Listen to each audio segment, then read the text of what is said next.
name is Christine, and I'm working at the Dublin Institute for Advanced Studies, and I'll tell you a bit about that organisation in a moment.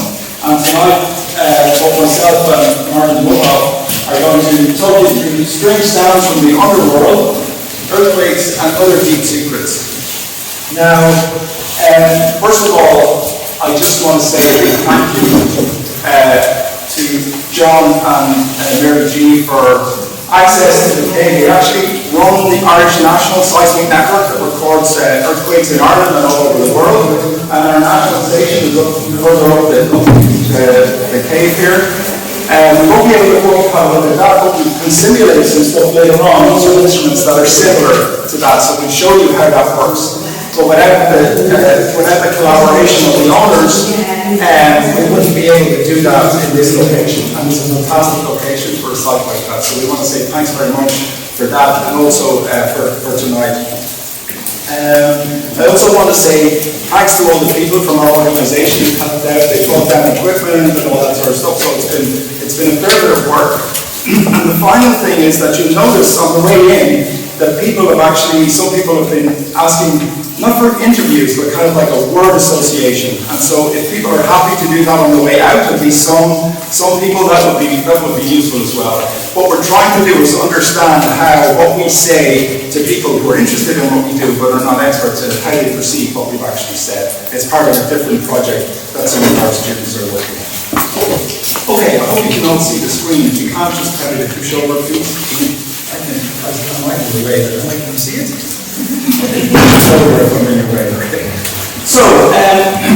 So this talk is part of a series called Samhain of the Signs. I mean, Samhain obviously being the Celtic festival that overlaps with Halloween, officially meaning the end of summer. It's well over now, as you can see. So we have a few talks in this series in various parts of the country. So this is one of the ones that we're doing here. We're going to talk about sounds because that's what we're measuring. We're measuring sound traveling in the ground, sound traveling in the earth. And we want to think about how it gets in there, how does the sound get into the earth, and how does it move through the earth. So it's quite a mixed audience, so I hope I can bring everybody at some level. Some of it's a little bit technical for some of the more technical people that I can see, and then we've got guys who are just interested in the sounds and stuff, and we will obviously play them and we'll hear them. Okay, so first slide please. So when we think of sound, we normally think of this, the human ear. And we think that a human ear is basically picking up all the sounds in the world and telling us what the world looks like. It is a phenomenal instrument. It's a fantastic instrument, in terms of just informing us, our ability to communicate with each other, and all of the emotional things that happen through the human ear. Somebody says, I love you, it feels great. Somebody says, you're really annoying me, it doesn't feel so good. And all that's just sound coming into your ear, which is then somehow, we get some sort of an interpretation of that sound.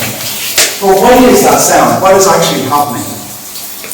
So we have, I guess as most people know, we have the air. As I'm talking, I'm compressing the air molecules, and they're sending out a wave into the air out there. Just like I was throwing stones into a pond. Every time I do something, I'm compressing that air. I'm changing the density of that air. And then that sends a ripple out. And that ripple is picked up by the ear. I'm not a biologist. The ear is actually a very complicated instrument, and probably some people in the audience know a lot more about it than me. But in principle, basically, it vibrates and it picks up that compressions that I have here. So really, as I'm talking to you, it's a type of encoded information. I'm just compressing the air in a different sort of digital way, and then you're picking that up, and you then, through your learning experience, reinterpret that into how the world, what's going on in the world. It's a fantastic thing. Some creatures use the sound for hunting. You know that bats, they squeak and then they pick up the flies as they're flying. Dolphins do the same. They squeak and then they pick up the fish that they want to catch just by imaging the world through sound. So it's a beautiful thing. So it's all about vibrations. We hear, the sound is really, we're causing vibrations and we're picking those vibrations up, and then they're encoded, information is encoded in those vibrations, and we then get some information around that. and even it affects our emotions. Think of music, how it affects our emotion. Encoded sound, encoded vibrations. So, next slide please. So it's really this, it's all about good vibrations, or at least some vibrations. And it is true that you know that the sound it can actually be very emotionally moving, but it also can give us information about what's going on in the environment, and that's the bit that we're primarily interested in. The sound tells us something about what's going on in our broader environment. And when I'm talking about sound, we're already talking about sound in the air, but I'll come back later about how sound travels in the ground as well, and it tells us a lot about what's going on in the ground. The final thing I will say is that even as humans, we use sound for imaging, say medical imagery. We send ultrasound, for example. We send sound waves in, the sound gets reflected or bounced back off the objects that we're interested in, and we build up pictures. So it's a very, very versatile thing. And we do the same in earth science, understand from the inside of the earth itself. Okay, next slide, please. Okay, this is a bit complicated, but I think we can get through it. So, before we start thinking about sound, I'd actually like us to think about light. And the reason is because it's very obvious to us. We've been thinking about this for a very, very long time. So, we know that light actually travels as waves as well, and particles. That's more of a detail, but light travels as waves. So basically, if the light that I'm seeing now coming from this lamp is coming to me as a wave that's oscillating, okay? And it's oscillating at a particular, what's called frequency. It's going up and down at a certain rate, okay? And I can see from red, orange, yellow, green, blue, indigo, and violet, I can see that span of light. Colors. Each frequency, each oscillation frequency is somehow related to a color, okay? But if you then stand back from that and you look to the left here, where the oscillation frequency is a bit less, we can see that there's no more color associated with that, but just heat, infrared. So as we get near the end of the red, it goes out into heat. And as we go even to an oscillation frequency that's even less, in the same wave type that's creating the light, it's called the electromagnetic spectrum, we end up, it's like we press the button on a microwave. And even further down, it's the stuff that's used to transmit radio waves. So these waves, there's no difference in principle between these waves down here that we use to listen to the radio and the waves up here that we actually see to see the environment. The only difference is that our eyes are only tuned to see that part. We can't see the radio waves. We can feel the infrared, and we feel it on our skin, but our eyes can't see it, okay? Whereas bees, for example, they can actually see up in a higher blue, ultraviolet, that we can't see in. So they see the world in a completely different way than we see. The point I'm trying to make is the world that we see is very much determined by the instruments that we have. They're limited in their ability to observe the entire gambit, everything that's going on. We can't see everything because our eyes can't see the heat, and our eyes can't see things like UV work, for example. Okay? It's very interesting that we use these things are in our houses to warm us up, at this oscillation frequency. But this stuff up here is very dangerous and we wouldn't go near it in a bit. So it's basically physically the same stuff. It's just the oscillation frequency. Next slide, please. So do we see the world around us was the question, and the answer, of course, is, next slide please, no. And the reason I've just given is because we can't see everything. We can only see this band limit. That's bandwidth. Okay, there's a limit within these frequencies. Now, how about sound? What is sound? What are the characteristics of sound? So, I told you sound is this compressed air, so we're compressing air. But what aspect of these kind of waves that we talked about, what aspect of them affects, say, the pitch of the sound or the loudness of the sound? So, I can tell you that the height of the wave, just think of, it's easy to think of, let's say, waves on a lake or something like that. In terms of sound, the height of the wave going up and down, that actually affects its loudness. So that if I'm speaking, if I've got a single note,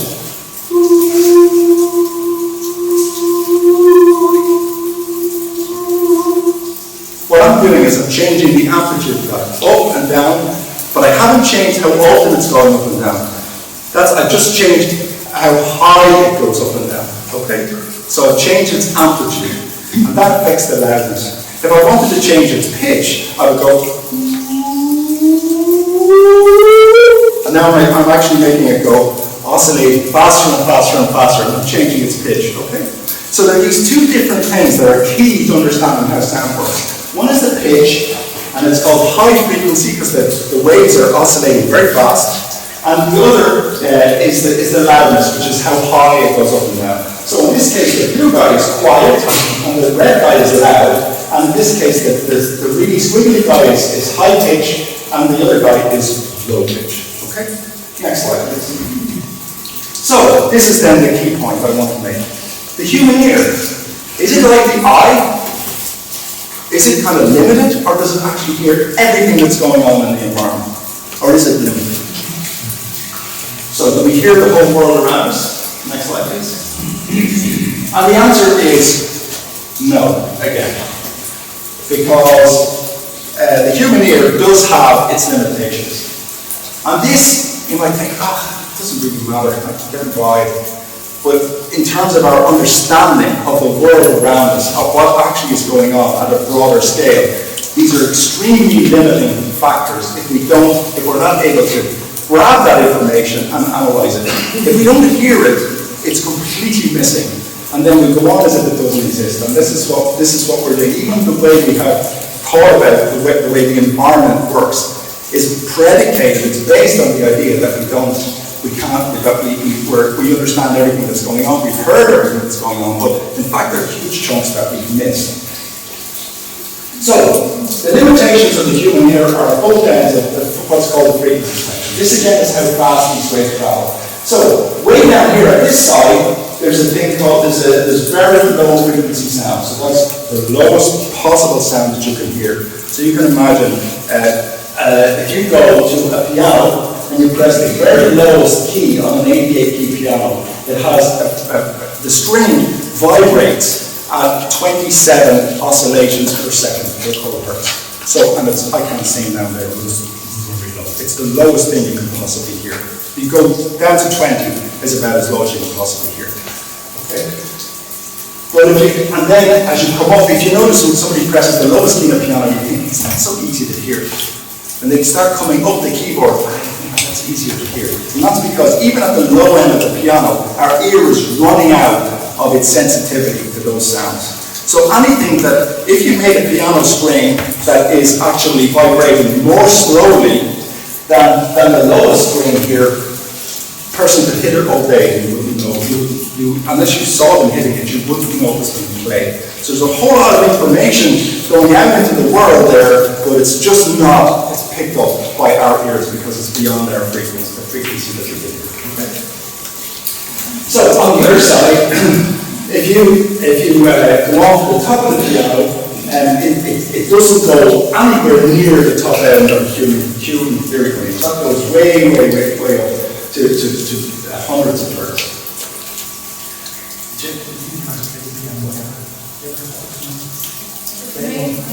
You play the piano, yeah?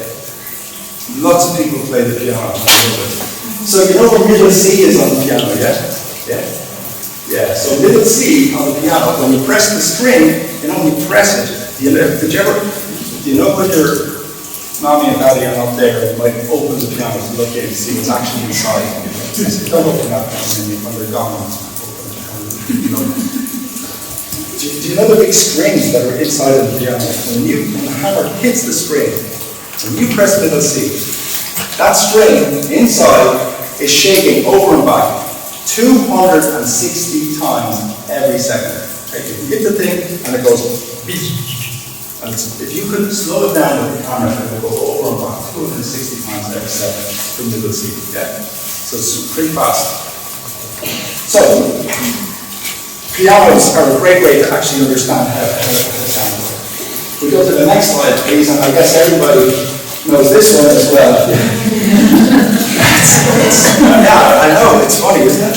Because the frequency range is from 500 up to very high. But the dominant stuff is around 500, which is well inside the range of the piano. But sometimes, if you're really tired, somebody playing the piano isn't quite as aggravating as somebody screaming in your ear. So there is a quality to the sound as well. There's more than just that single sound. There's a whole mixture of other things going on that actually creates a sound that we have evolved not to be able to ignore, as it turns out. Because because obviously the baby needs help, and that sound actually induces a kind of an emotional response, even though it has the same resonance frequency as some of the things that we would hear on the piano. Okay. Next slide, please. So I'm also going to say something like just a kind of a random thought, if you like. That temperature, we call it the radiator, is almost equivalent to sound, which, if you think of sound as music, is almost equivalent to music. You think, what do we mean by that? So I'm going to, if you look at the next slide, please, I'm going to ask you to listen to your hands. Just put your hands to your ears. Don't cover your ears, you're listening to your hands, just to your hands themselves.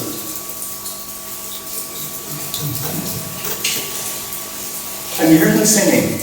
Because I can't hear mine sing. But I'm listening really hard. And I've just said the temperature is equal to sound, and I know my hands are not cold, and I know I can't hear them.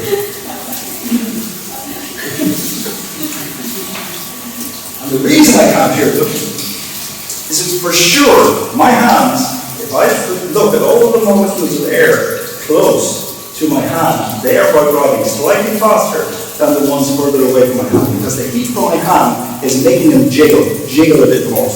Okay, so they are jiggling.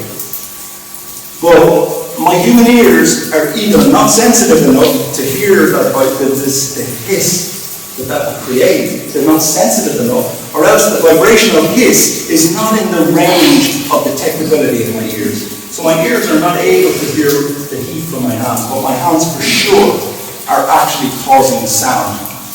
And if I have an instrument built in the physics laboratory that is sensitive to this vibrational frequency of the molecules that sit inside my hands, I could put it beside my hand and you can hear it.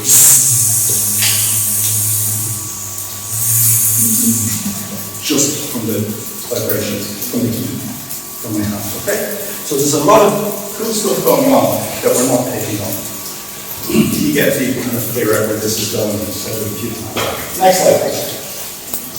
Okay, this is beyond science. Now we're moving into the realms of poor poetry, let's say.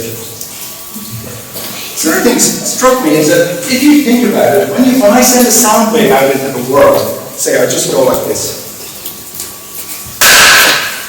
Okay, you can hear we're in that cave, so it's echoing around. But imagine we weren't in a cave. And we just go out. I'm standing by the sea. It's a quiet day. I just go. The sound just travels out into the world. How far does it go, and how long does it last? That's not the same thing as how long can I hear it for. Because remember, these guys are not perfect.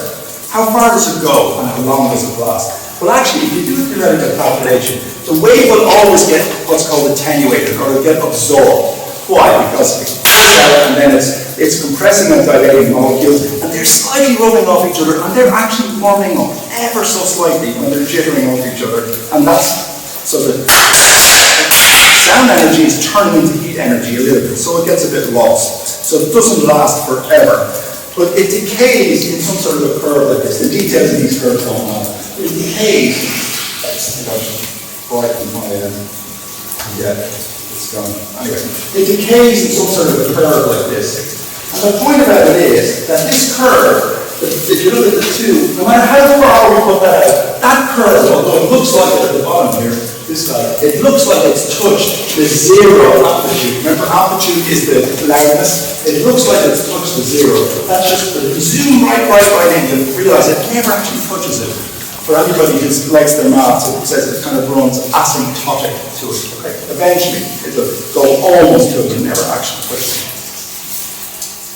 Which theoretically, poetically means that that sound travels forever, at least some pieces of it. So if you think about that, the question then is, can you really think about sound and that it really has information from the deep, deep past propagating around? We can't hear it, of course, we can never recover it because it's absolutely tiny, it's infinitesimally small.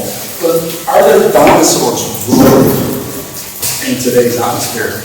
But we just can't hear it because the amplitude of it, the loudness of it is so small that it's not detectable, even by a high resolution machine. Just something to think about. Are the voices of all our ancestors just floating around out there? You know, people say this poetically, there actually is maybe a possible physical basis for this, but not in a practical sense, more in an emotive sense. Next slide, please. Okay, getting on to moving on from that kind of, that's kind of a broad introduction to the idea of sound. So the next question is, how about earthquakes? Do they sing too? Do they make sound as well? And I think, obviously, the answer is yes, they make some sort of sound, but they make it in the ground. And I'm going to talk to you about that in a moment. I'm showing you this picture purely because I love it as a picture, and there's no particular reason why I chose it. It's a topographic map of, this is India, these are the Himalayan mountains, and it's literally a topography map taken from satellite. But you can see, it's absolutely amazing. You see these plates are colliding into each other here, and this is just scrunching up. You see, it's trying to get out of the way. It's getting squeezed around. It's almost like putty getting squeezed. This thing is ramming in here. This thing's building up and getting squeezed around. Okay? So it just looks amazing. And lots of earthquakes are generated here. And the question is, and as they are in other places, what happens to the waves that come off those earthquakes? Next slide, Mark. I think this is going to be the awful one. So I want to show you a simulation here. So this is a numerical or a computer simulation. This isn't a cartoon. This is where somebody with a background in maths or physics takes the equations that describe how waves travel and has coded them up on a computer and run a simulation of how waves travel in the earth following an earthquake. I might skip, I'll do one of the other oscillations now. It's very slow. We tested this earlier and unfortunately it's moving slow.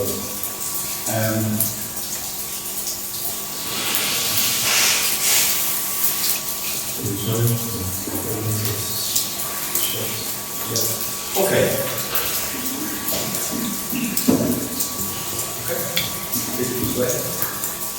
Nice. So it's an imaginary earthquake near the North Pole. There aren't really earthquakes near the North Pole, that's not the point. So the point, you can actually see, these are sound waves traveling in the earth. And so when a big earthquake goes off, the waves do a couple of things. They travel right through the earth like this. Now this is a really schematic version of the earth. It's almost, this makes it look like it's built like an onion, where you've got a core, an inner core, an outer core, a mantle, and then the crust. This is a very basic model for the earth. So this is the center of the earth, this is the earth's surface, and you can see waves traveling right through the earth. And you can see them going around the edge. And we have instruments like this guy here, called seismologists, that are very sensitive to ground vibration, and they record those waves as they go around on the surface of the earth as they go around. So you can see some of the waves that they record going through the earth, and some of the waves actually go around the earth, around on the surface of the earth. I'll come back to that in a moment. But you can see, even for a simple model, this gets very, very complicated. Much more complicated than you'd expect, given, even when I'm talking, the waves are not that complicated. But the waves in the earth are much more complicated than the waves in the air. And the question is why? And the answer is that the waves in the air are in a fluid. So basically, if I talk in a fluid, you're only getting compression on a rotational wave. So when I'm talking to you, I'm squeezing air, and it's going like this, and it's going into your ear. But if I catch two pieces of air and I try to twist them, imagine the smoky air, and I twist them like that, you can imagine the smoke will curl away. They don't bounce back. Whereas if I take a piece of rock and I twist it and I let it go, it'll spring back. Even if I get a tiny twist on it, let it go, it springs back to position. So it has a strength in this direction, as well as a strength in this direction. Whereas the air doesn't have what's called a shear strength. If you try to shear the air, it just kind of floats away, so it doesn't spring back. So that means that only certain simple types of waves can travel in air. But in the rock, when I do this in the rock, I send these guys in, I send waves that are going like this, over and back, sideways, I send other waves that travel on the surface. The waves that travel in the solid ground are so much more complicated than the waves that travel in the air. And that's not just to do with the reflecting off the walls, that's just if there were no walls, they're still much more complicated. So sound wave propagation in the earth is really complicated relative to what travels in the air, but it's much richer. There's a lot more going on. It tells you a lot about the material as well, so it's much more complicated. Okay, so, just take a date on vibrate. Yeah, next slide. Okay, so these are examples of those wiggly lines that were recorded on the actual Earth's surface. Some people will remember in 2004 there was a magnitude 9 earthquake in Sumatra and that huge tsunami. Some people will remember that.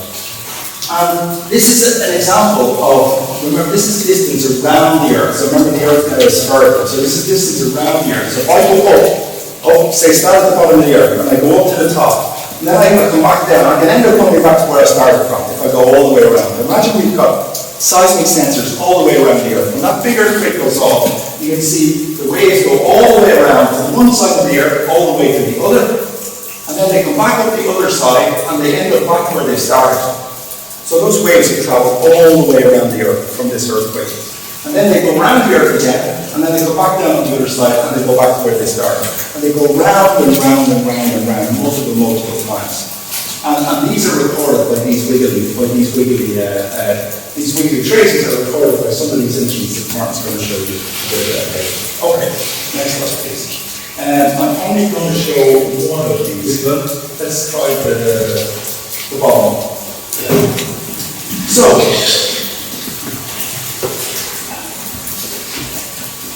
when a big earthquake goes off, the Earth actually can ring like a bell. So not only is just sound traveling around through the Earth, as I've just shown you, but it can actually also ring like a bell. It goes into these really weird motions. This is an exaggerated, just keep repeating. Okay, that's on the right. There you go. Yeah. So this is the actual motion of the Earth. The Earth, when this big earthquake goes off, the Earth was sent into this sort of motion. And not only that, it was sent to all different types of motions. And it just oscillates away for hours doing this sort of stuff. Just oscillates like a bell for hours when it gets a belt like this from a big earthquake. And that's a very particular type of wave propagation in the Earth called mobile propagation. Really strange things happen when big earthquakes go off. Next slide, please.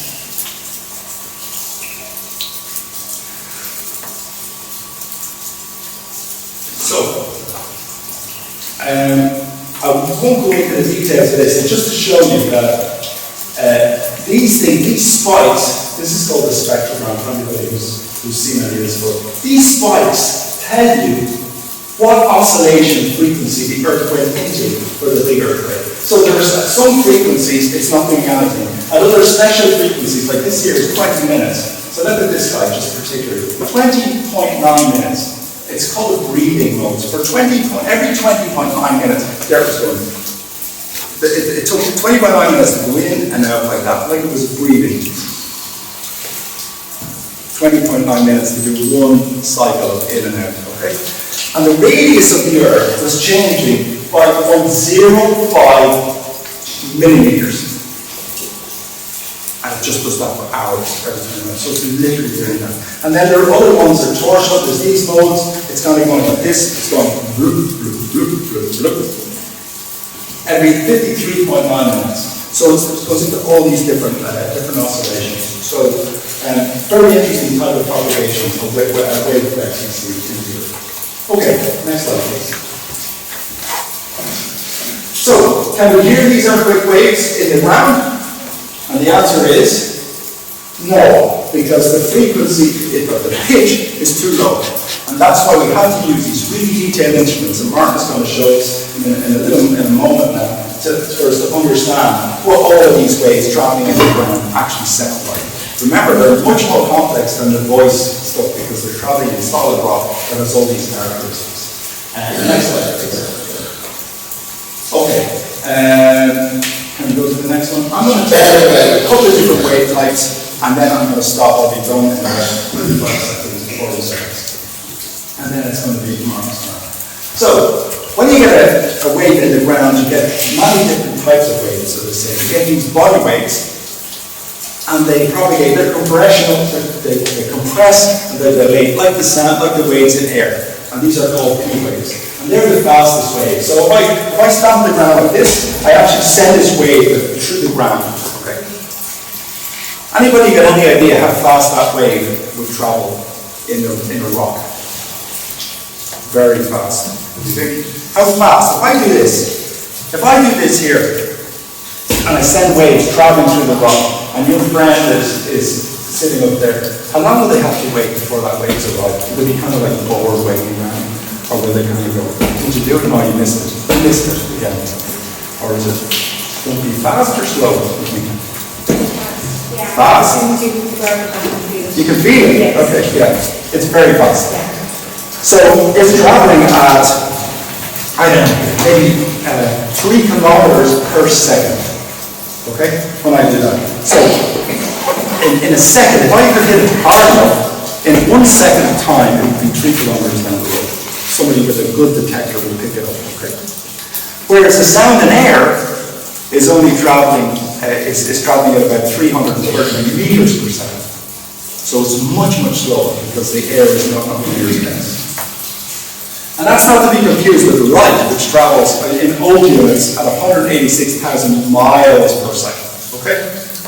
Over 200,000 kilometers per second.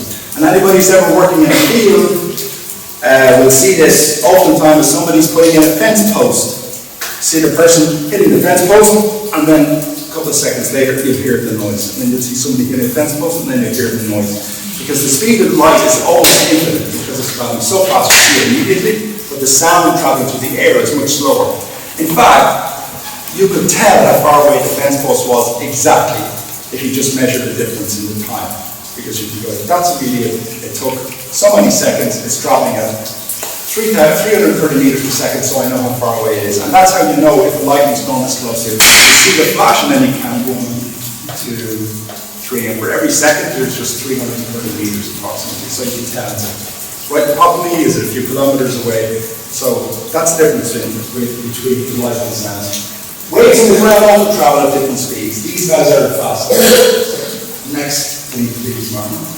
There are also these what are called shear waves. They travel at, these are the guys that you don't get in air. They shear over and back sideways like this. And they're slower than the P waves, but they have this kind of sideways motion.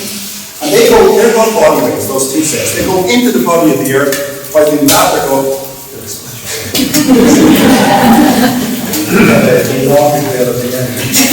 And they go all the way through. They can go all the way through the Earth. Okay. The next set are these surface waves. There's 2 sets of surface waves. One is this big snaking wave, but the most common one to talk about is the next guy. Is called a ray wave, and it has a really weird motion. It's traveling in this direction. But the ground surface is doing this as it's traveling. There's some really weird stuff happening. So, in terms of earthquake damage, when an earthquake goes off, a building, what does it have to deal with? A building some distance away. First of all, it deals with the P wave that comes at it like this, and then the S wave comes at it like this, and then just when it's recovering from that, this surface wave comes at it and starts tossing it like this, forward and back. And then these big snaking, the big snaking low waves come, and then this thing comes. So it has to deal with different types of motion, and it has to be designed to deal with these different types of motion. The final thing I'll say before I hand over to Mark is that because these waves travel at different speeds, they can be used to say how far away an earthquake was. So because you can get this motion comes in and you go, okay, where's that motion coming? And then this motion comes in sometime later. And because you know these waves are traveling at different speeds, you can actually say how far away the earthquake was from that station. And if you do that from a few stations, you draw circles around those and say how far they were and say how far away the event was. So, I'm going to stop there and I can talk to you again later, and Martin's going to take over and show you some more stuff. Okay, thanks, Chris. Very handy. Now I don't have to explain to you what types of waves are, sound waves, frequencies, amplitudes, so like, that's very handy.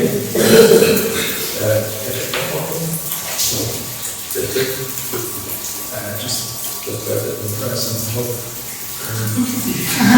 My fingers. Okay, next slide please. So I will explain to you what the data looks like that we record on the seismometer here in the cave. But before I show you the data, I want to explain what the station actually looks like and what it is, and also why we put that in here. So here are the photos of the installation. So in English here, the seismometer we actually use, and that's the data logger. And here are my two colleagues, James, Randall, and Dave Craig. And they brought the gear down to the cave, and that's down over there. This is actually here behind me, 50 meters from here, so we didn't want it too close to the public area. But as you can imagine, these photos are, I won't say that stage. So next slide, please. So the actual installation was really before, it looked quite different. You know, you're like talking cement mixing and big tables around, so we have to get the data out of here, back out to the surface, of course, and installing electronics. So the actual seismometer is installed here, in the black thing. And then there's a couple of electronic things like backup battery, the power failure, the instrument will run for 2 or 3 or 4 days, 3 or 4 days. And then there's a couple of converters that enable us to send the data up to the surface. And actually it's so long that we need midway after 100 meters this amplifier box here to bring it up. Maybe you've seen when you came to the cave, to the right of the cave entrance, there's this hop, and we attach this antenna pole. So for seismic station you need I think 2 antennas always. The bigger one there, that's just for the mobile internet, so it's like a mobile phone basically, but fixed. So basically it's internet and it's send the data back to the data center in Dublin. And the small thing here is the GPS antenna. It's not about knowing where we are, it's to get really accurate time setting for the data, which is crucial for seismic data processing. Next slide please. So that's what it finally looks like. That's a motor on, so we use inside the rocket that has no base, so it's direct contact to the rock, but we have to level it. We did this by putting in cement, and here the electronics, and that's the antenna mast there. And then when we received the data in Dublin, we actually found that there are some signals in there that weren't really seismic, but they were actually due to rippling, which is also super familiar, I guess, in this case. And we managed to improve our data by putting this big Kingspan box around it and some lagging jackets. So the drops that come down, they don't hit directly the ground and create small vibrations. But when they're so close to the seismometer, they're actually quite large and you can't see what we want to see. And that just nicely helps actually. Next slide, please, Chris.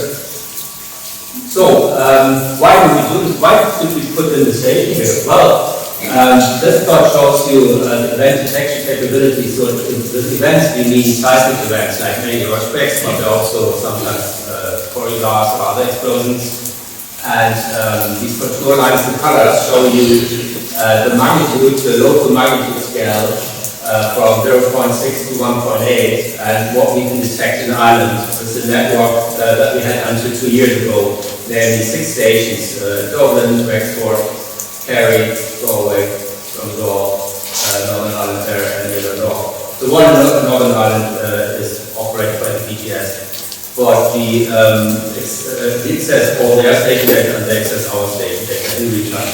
So the reason you can see that on the East Coast, especially in Northern Ireland, we can detect seismic events down to magnitude of about 0.8, and that's mainly due to all the stations which you can't see in the outside of the here, so there are quite a few stations there in the mainland of Scotland. And that capability of the network kind of radiates over to Ireland. And then you can see that, especially towards the southwest, we only could detect down to 1.6, up to 1 to 1.6 about. Next slide, please. So we got funding from the Geological Survey to improve that, and not only by adding new stations, but also by improving the reliability of existing stations, improving the hardware. Also, we were able to employ 2 more technical people. So great support when it still is running by the Geological Survey. So now the operation of the National Seismic Network is half financed by DICE, half by GSI. But the actual operation is all done by DICE people. So by now we added 4 stations. This one Mayo, and that one another Tipperary. This is where we are, Mitchelstown Cave, and just a few weeks ago we started this one in Macroom. And I calculated what the capability looks like now, and as you can see, it's achieved kind of mainly our goal that this capability that we had in northeast Ireland corner there all over the country, more or less. And they're not finished, we still have 1, maybe 2 stations to add, so we're looking at adding one here in Leitrim, maybe one further up the road. Next slide, please. So yeah, I just want to show you all the earthquakes that were detected by the National Network in DICE over the last 40 years. So the circles are earthquakes, and the diameter shows you how strong the earthquake was. So can you see that? This is a so yeah, the larger earthquakes are mainly offshore. You see onshore they're really down the Gulf, sometimes they're turbulent, and then also actually down backward and actually here. But you can see that there are 2 or 3 kind of orange circles, but when you have certain sizes of earthquakes, they're always smaller ones. But we didn't really detect those over the last 40 years. I expect that will change now because we have more stations. Next slide, please. So yeah, what's actually the goal overall of the operation of the network? So you can contribute to better understanding of the structure in the rocks underneath Ireland, so the geology basically. Also, you can provide a baseline of natural seismicity in Ireland, and this is probably becoming more and more important, you know, with us interfering more and more with the environment and the planet. For example, mineral exploration, geothermal will probably become more important in the future, and generally, you know, you're interfering more and more with the planet. We're cracking at the moment is not allowed in Ireland. But for all these operations that might cause man-made or trigger events, it's important to know what's actually naturally there, so that's important. And also for environmental studies, actually, we can contribute because seismic waves don't only originate from earthquakes, they also come from other things, especially ocean waves and atmospheric pressure changes and all sorts of things. So this can tie in and climate change studies, actually, as it turns out. And also, of course, we also contribute to the global study of the very large earthquakes. So as Chris has shown in the slides there before, there's an earthquake that's about magnitude 5 or higher that will be picked up all around the planet. And to study these earthquakes, it's important to actually do that, pick them up all over the earth. It helps to study the earthquake and the damage it does, but also the internal structure of our planet. Next slide, please. So, how does it work? Before I show you some data and head back. So here's the network map, and then this is the station near the north. That's the station in Mayo, our only borehole station, and actually we're really happy. The advantage of a borehole installation is that you're away from the surface, from all the wind and the rain and so on, and it delivers really nice data. The data we send nowadays at all stations is 4G, so that's basically what you use on your phones to get internet. Back to Dublin from a data center here, it takes a couple of seconds and the data is there.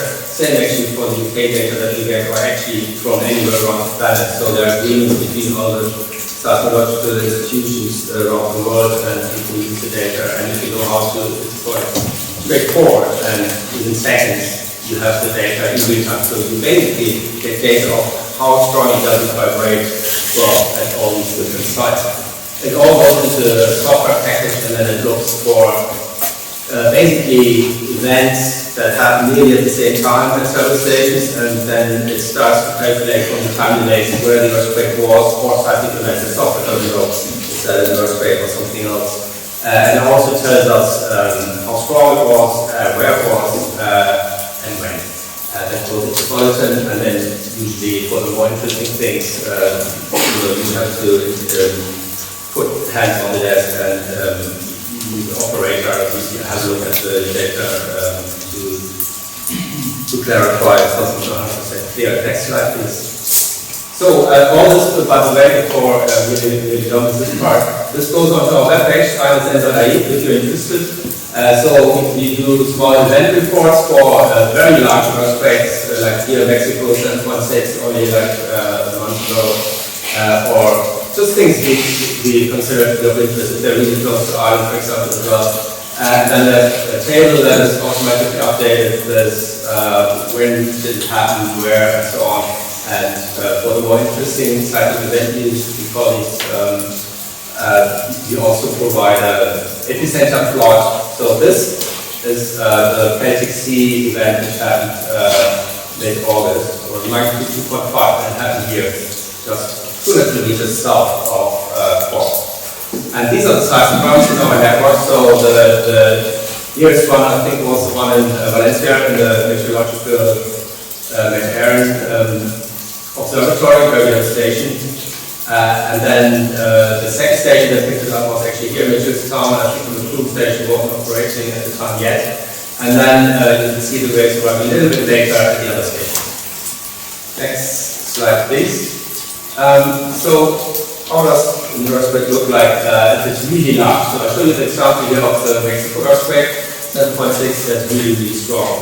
So a lot of people felt that, and unfortunately caused damage and also some fatalities, unfortunately, happened on the 9th of September. And here on the bottom, first look at the bottom, this is a seismogram, so it's a couple of hours here, 6 hours actually. And you can see here the gray line is digging traces, so that's when the ground was shaking up and down. And it did that here at this station, so here it says, that's the station code for the station in this case. So just 50 meters from here, this was recorded. And it takes like, I don't know exactly now, but it probably takes like 20-25 minutes for the seismic wave to arrive from Mexico here. And then the ground moved, and as you can see, it did that for like 2 hours. That's amazing. And the amplitude, okay, it's probably a bit cryptic here, but I can translate that to you. It's basically the ground moves up and down with an amplitude very small, like 10 times the diameter of a hair, of a human hair. This is tiny, so it's amazing what these can pick up. But that was a large earthquake. The supporters can pick up smaller things like that.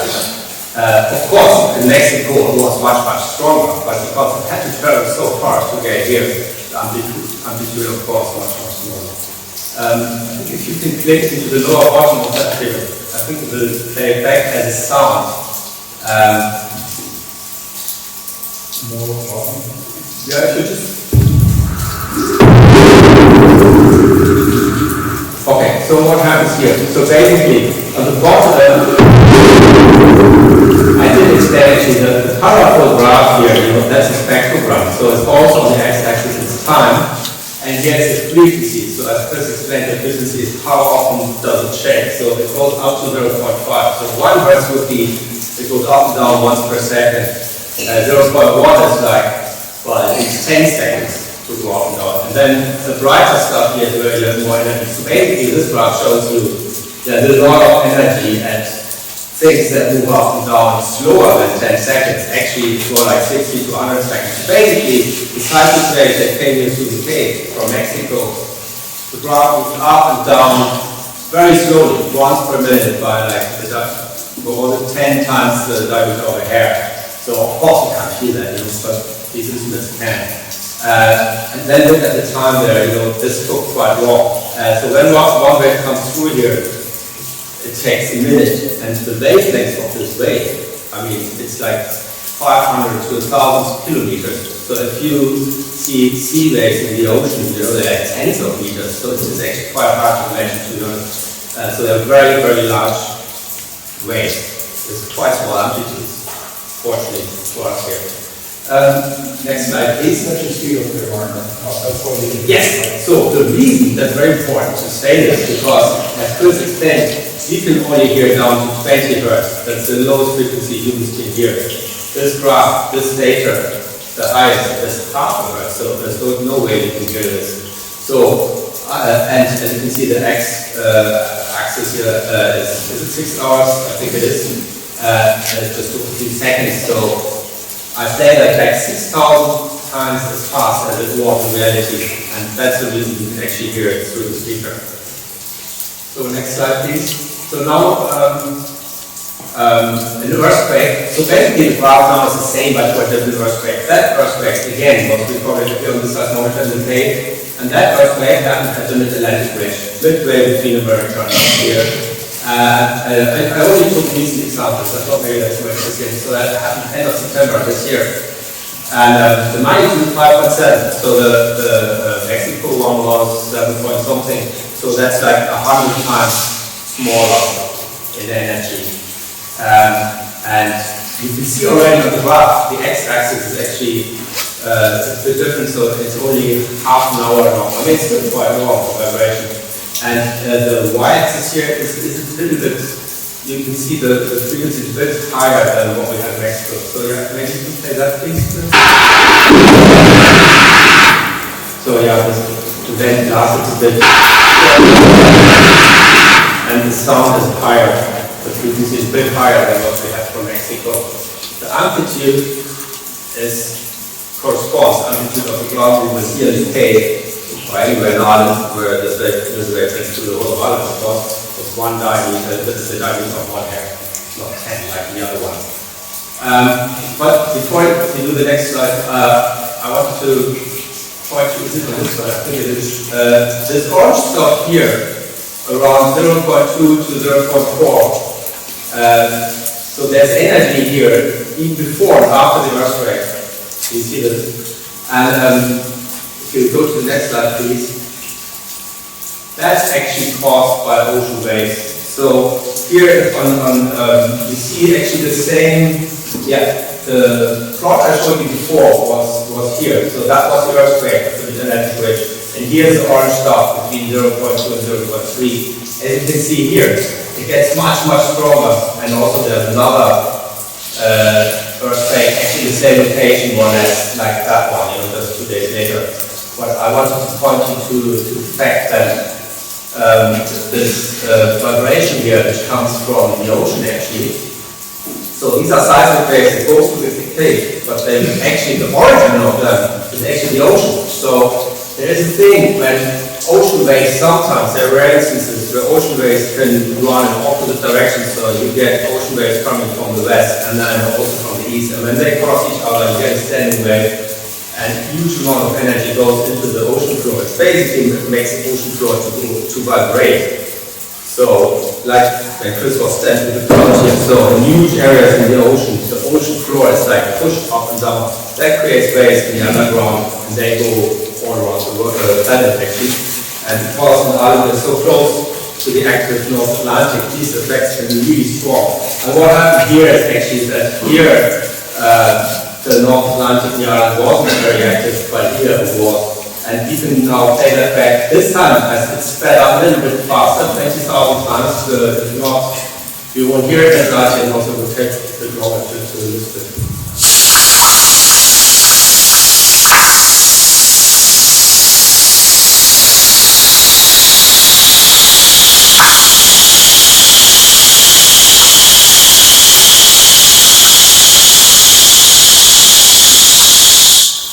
There's actually a lot to hear in there. First of all, when the ocean noise came in, we call it microseism in seismology.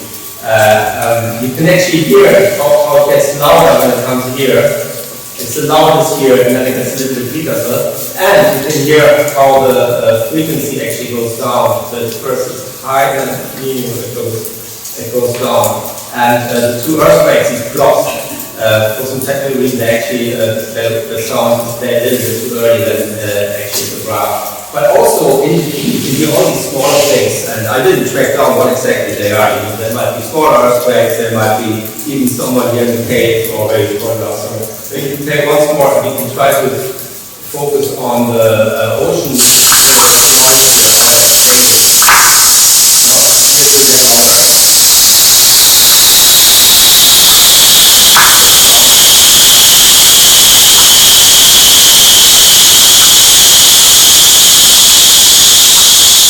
Really like drifting to space.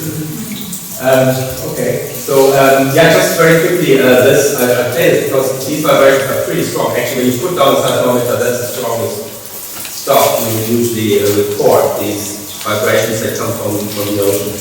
And in seismology, we use these for lots of different things. That's quite interesting. Next slide, please. And I'm only 2 or 3 more slides. This was just to go back to what I showed before. So maybe next slide, please. Sorry. Yeah, that's the one I showed you earlier quickly, the LTC and 2.5. And again, same type of graph, again, 6,000 times faster. You play with this?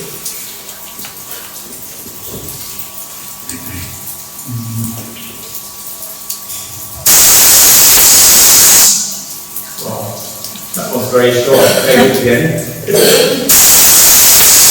So it's very short and it's much higher. It's only 2.5.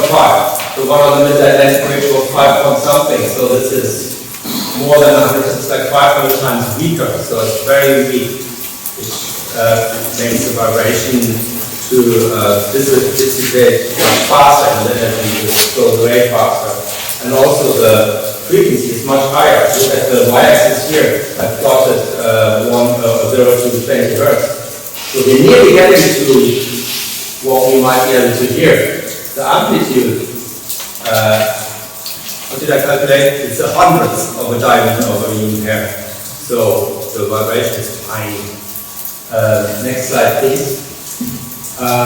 So yeah, now let's just speed that up only by 100 times instead of 6,000 times. Let's see how.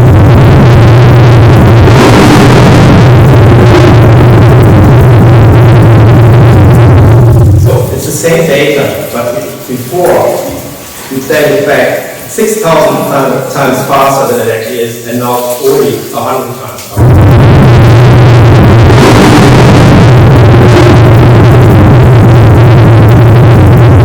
You can hear this is the main event, and you can see it actually consists of 2 parts, and that's actually the P wave, the compressional type wave that Chris explained, and this is the S wave. Mixed to the surface waves in this case because we're quite close to the epicenter.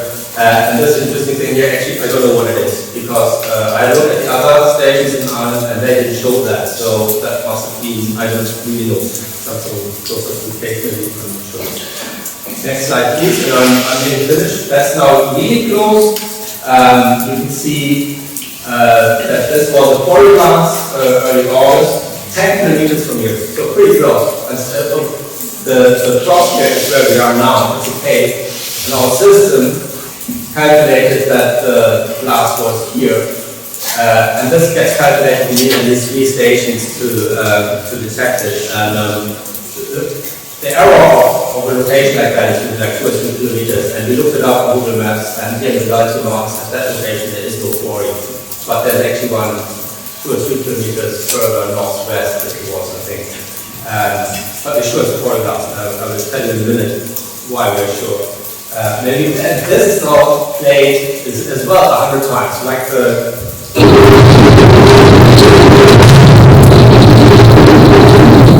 Well, of course, it's shorter because, again, a lot less energy than 1.1 and the C earthquake was 2.5. So 1 magnitude is like a factor of 10 in energy terms.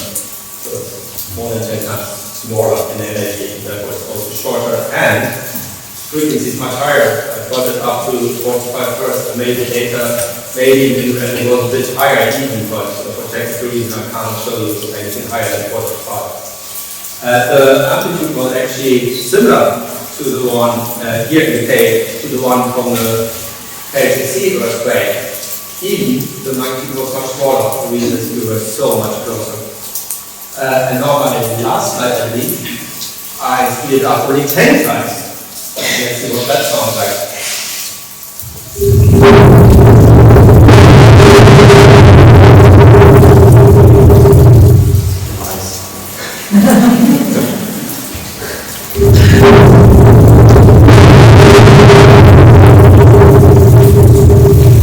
Yeah, well, can't hear it as well as one can see it. You can actually see it here. There are actually several blasts.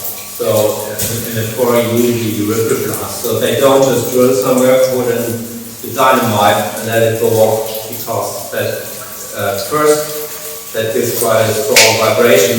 Rather, they drill 10 or 20 holes and they detonate them not exactly at the same time. It's called ripple blasting.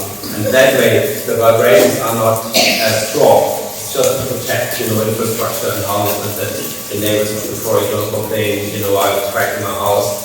And the second reason is that then they can direct how exactly the rock falls, just to control a little bit better how the rock gets structured. I did speed it up only once, so I didn't speed it up and play it back, but then I can't hear it. But I think the reason is purely like the laptop and everything, because there's data here up to 45 Hertz, and we should be able to hear that, but unfortunately, in this example, it didn't work. But I think that's more like a technical thing. So, because of these ripple blasts, we're sure that this is a quarry, blast. Alright, I think that was news. So you have one or two slides, maybe? I don't know. It's just a link, I guess.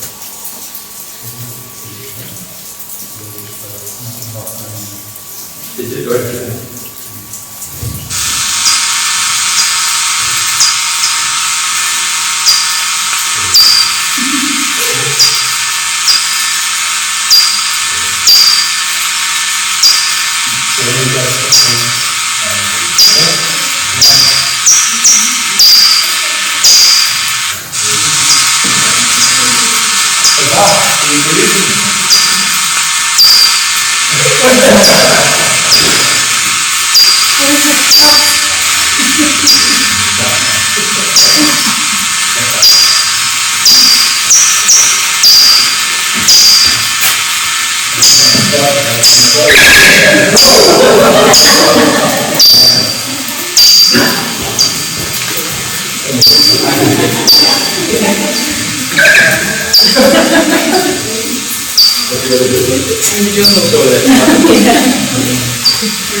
Okay, folks, that's it.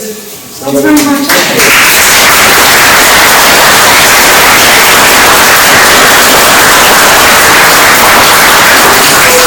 It's late for the kids, and sorry, it was quite technical for some of the guys. So if you guys have any questions, the younger people have any questions or want to say anything, we'll let the younger people go first. Yes? No, I think I was sneezing in the How you're sneezing?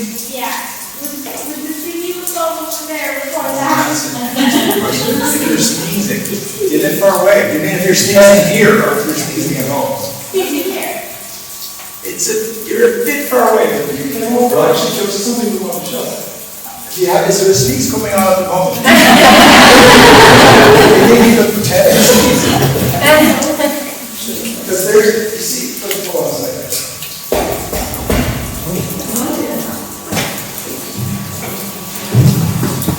Whoa! bit of a delay. So you see this instrument here, see that? It's the same. You see this one here? It's like a painting. Do you want to stand up and have a look? Can you see it? See it down on the ground here?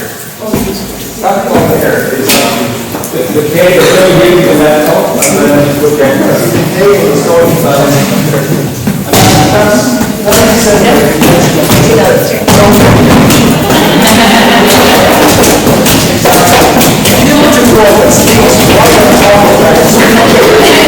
We were talking to see it. It's these really loud poetry now. It's in the air. Stuck your head into the ground and sneeze. I don't think anybody would sneeze there. Probably not a great idea. Any more questions from the young people?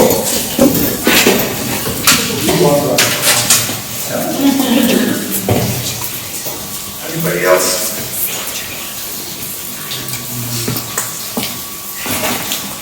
What to do with water? Yeah? There was an instance this calendar year, I believe, on the south coastline between Cormac and Union Hall, whereby the tide dropped 800 mil in 5 minutes. Yeah. Just wondering, like, if that was that connected to anything? That turned out to be. It turned out to be atmospheric.